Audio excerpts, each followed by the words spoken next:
දෙව්ලොව ඉපදුනේ ඒකාත්මික වුණා සෑයත් එක්ක.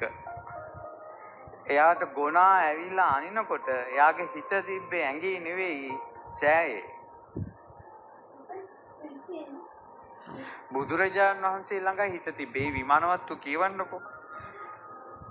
මා කැලේ යනකොට පැරණි ගරා වැටුණ සෑයක් දැකලා අනේ මේ ශාස්ත්‍රුන් වහන්සේගේ ධාතු සෑයයි.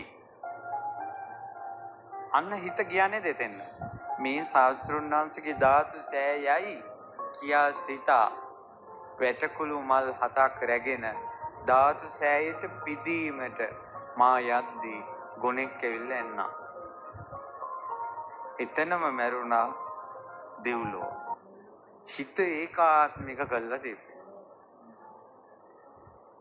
ඔය හිත ඒකාත්මික කරගෙන කරන වන්දනාව බුදුන් වඳින අයගෙන් 100ට ඉතාම සුළු ප්‍රමාණයකට විතරයි කරන්න පුළුවන්.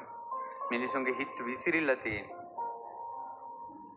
මිනිසුන්ගේ හිත ගොඩාක් විසිරිලා තියෙනවා.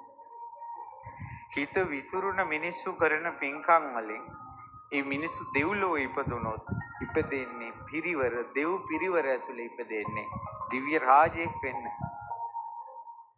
විසිරුණ හිතෙන් පින් කරපොමු. ඒකාත්මික කරලා පිනක් කරනකොට එයා තමයි දිව්‍ය විමානයේ ප්‍රධානියා. එයා තවක් කෙනෙක් යටතේ නෙවෙයි. දෙව් පිරිවරේ ඉපදුන ගමන් තමන්ගේ ඩියුටියෙන් බැහැරව යන්න බෑ. අපි කියමු දිව්‍ය රාජ්‍යයේ දොරටුවේ දොරටු පාලකයෙක් වෙලා ඉපදුනේ. දිව්‍ය දොරටු පාලක. ඒ ප්‍රධාන දෙවියාගේ අවසරයක් නැතුව එයාට එතන යන්න බෑ. එතකොට එයාට කැමති විදියට රුවන්වැලිසෑය වඳින්න බෑ. කැමති විදියට බුදුරජාණන් වහන්සේ ළඟට යන්න බෑ. සක්දෙවිඳුගේ විමානයේ දිව්‍යාංගනාව ඉඳලා තියෙනවා බුදුරජාණන් වහන්සේ දැකලා නැති. සක්දෙවිඳුගේ විමානයේ දිව්‍යාංගනාව ඉඳලා තියෙනවා බුදුරජාණන් වහන්සේ දැකලා නැති. හේතුව පිරිවරෙහි ඉපදුණා. සමහර අයට සීමා ඉක්මවා යන්න බෑ. රුක් දේවතාවෝ වෙලා ඉපදිනවා. එයාගේ සීමාවෙන් එළියට යන්න බෑ. හේතුව මනුස්ස ලෝකයේ පින්කම් කරනකොට ගෞරවය අඩු වෙලා විසුරුන හිතෙන් කර.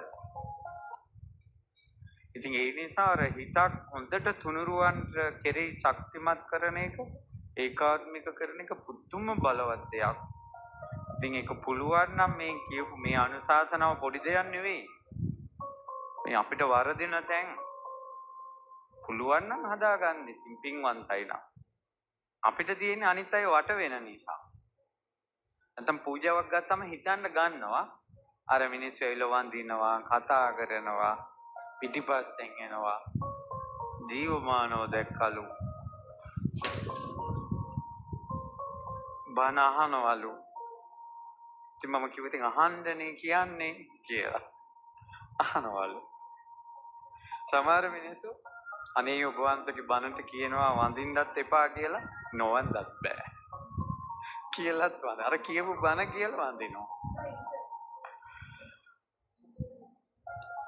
මෙහෙමයි ඔයාලට තරහක් නෙවෙයි. අපි ආසයි අර පූජාවත් එක්ක ඒකාත්මික වෙන්න.